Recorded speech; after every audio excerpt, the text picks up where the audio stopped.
nakita kong tubo nung isang araw dito eh.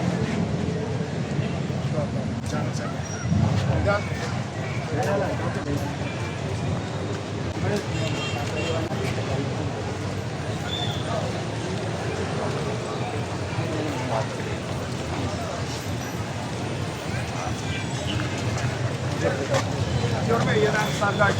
Lahat ang gagawin natin na puro box culvert na. Tapos meron tayong tinatawag na double barrel, triple barrel. Ibig sabihin, ito single barrel. Meron tayo doon double barrel. Yung ginawa natin yung isang araw, triple barrel. Para talagang catch basin na siya. At the same time, diretso yan sa pumping station ng MDA.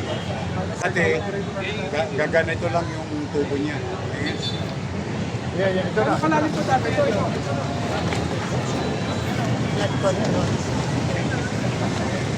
Dati, Depende, 24, 36 inches. Ayan. Saan nyo doon?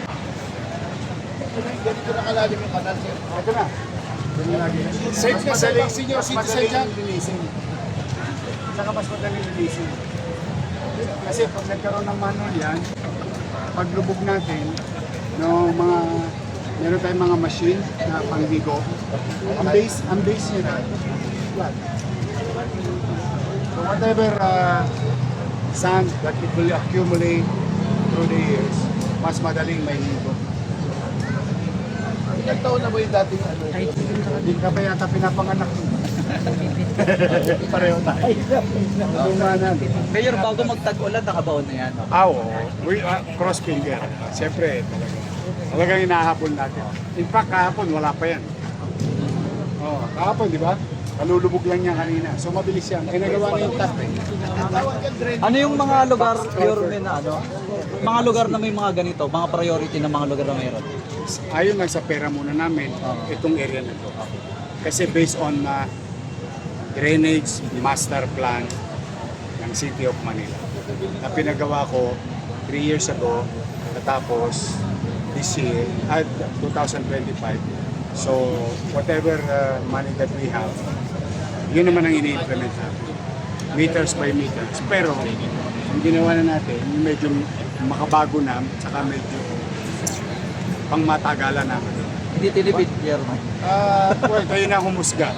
Kayo na humusga. Now, this will solve flooding, not yet. But it's start of our journey. Long journey of the city. Pumupa agad ang yun. Lumulubog po ba dito? Lubog! Nagulat nga ako dati, hanggang bukong-bukong lang ang baha dito, hanggang dito lang eh. Pumapasok Nung sa City nakaraan, Hall? umabot na halos dito. Kaya kawawa yan yung mga tao. Punong-puno yan. Kaya, I mean, we started from there. Yung building na yun. All the way.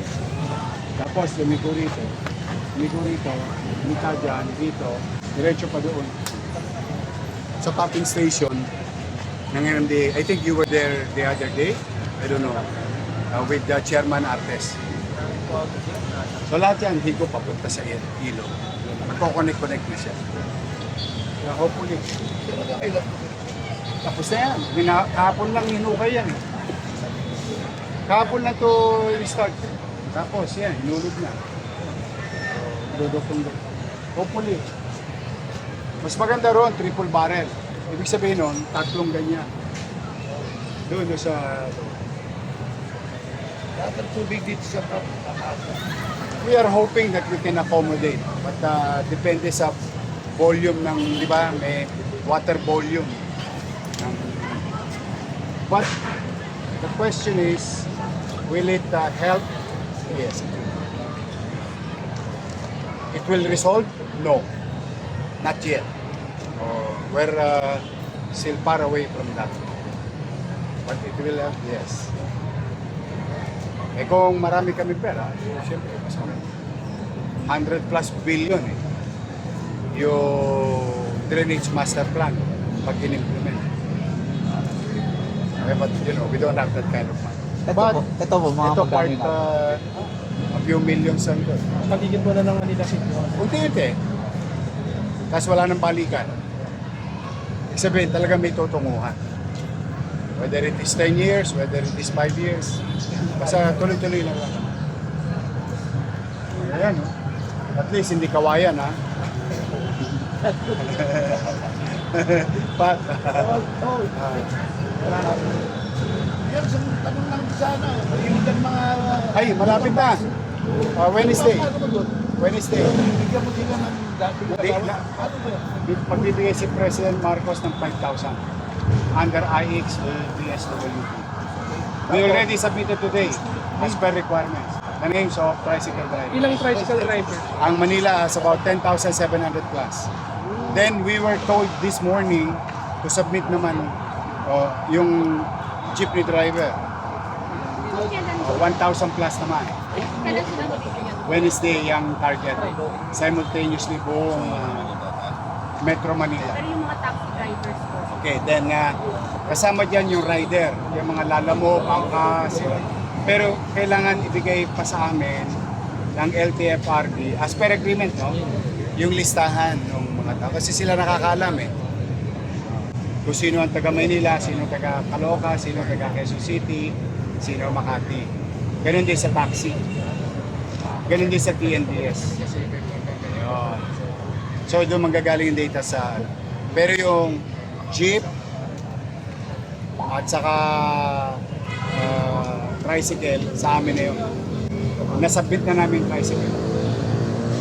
Tapos, again, ulitin ko, we were advised this morning, mukhang kakayanin nila tapusin ng 3 days yung tricycle. So immediately after tricycle, jeep naman. Again, 5,000 per car.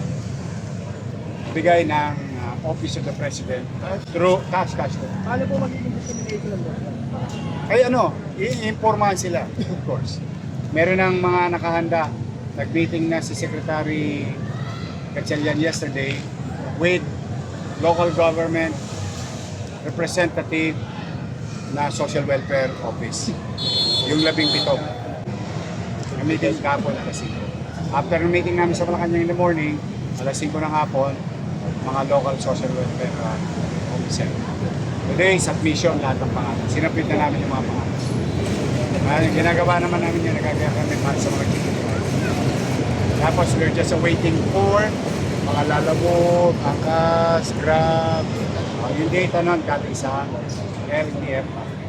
Pag meron na nun, we submit. Yeah. Awa ng Diyos. Thanks to the President. Thanks to them. Sige. Thank you. Thank you.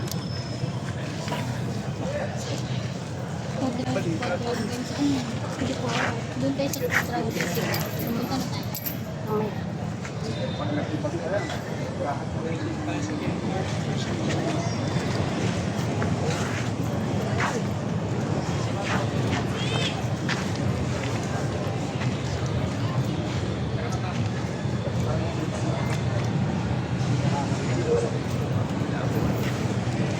Mamaya. Ano tayo? Flood control project.